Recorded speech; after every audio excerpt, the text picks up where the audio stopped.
प्रभु यीशु मसीह के मधुर और मीठे नाम में आज दिनांक 8 जनवरी दिन सोमवार को आप सब श्रोताओं का हम स्वागत करते हैं।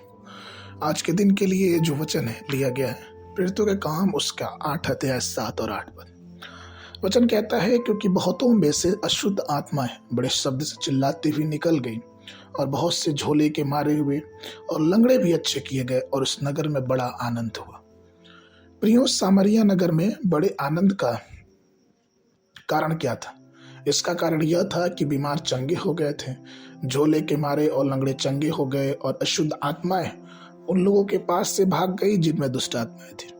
जब प्रभु चमत्कार करते हैं तो असीम आनंद होता है। हमें पवित्र आत्मा के आनंद से रुकना नहीं चाहिए, परंतु पवित्र आत्मा का उपहार भी हमें प्राप्त करना पड़ेगा। इसके लिए पवित्र आत्मा हमारे अंदर ईश्वरीय प्रसन्नता देती है। वो हमें अधिकार और प्रभुत्व की शक्ति और सामर्थ्य देता है। शारीरिक कमजोरियां, बीमारी के कारण आज बहुत से लोग अपने जीवन की शांति खो चुके हैं।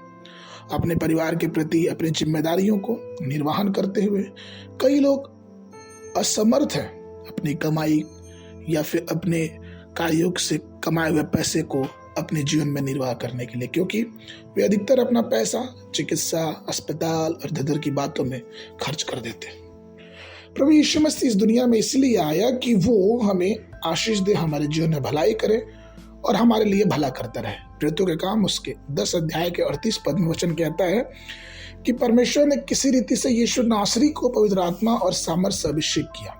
वो भलाई करता और सबको जो शैतान के सताए हुए थे अच्छा करता फिरता रहा, क्योंकि परमेश्वर उसके साथ।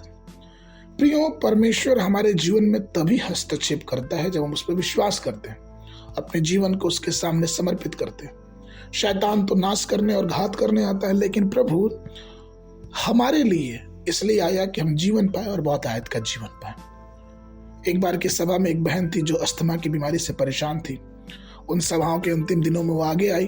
हम लोगों ने उसके लिए दुआ किया और उसने विश्वास किया कि प्रभु ने उसे छू लिया और ठीक उसी दिन उसकी अस्थमा रोग से परमेश्वर ने छुटकारा दिया। ये बात जब उसे पता हुई चेकअप के बाद, उसने परमेश्वर को धन्यवाद दिया और उसके साथ साथ उसका पूरा परिवार, उसके कलीसिया के लोग, सब लोग आनंदित हुए।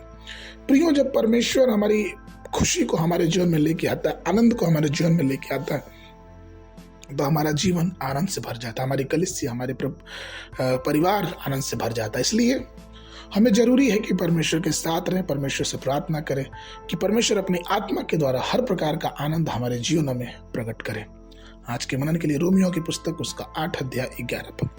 और यदि उसी की आत्मा जिसने यीशु को मरे हुए में से जिलाया तुम में बसा हुआ है, तो जिसने मसीह को मरे हुए में से जिलाया वही तुम्हारे मरणहार देह को भी अपनी आत्मा के द्वारा जो तुम में बसा हुआ है जिलाएगा। बाइबल अध्ययन के लिए सुबह के समय उत्पत्ति की पुस्तक उसका 20, 21 और 22 पद, और शाम के समय मत्ती 6वां अध्याय 19 पद से लेकर 34 पद तक। परमेश्वर आप सबको आशीष देगा।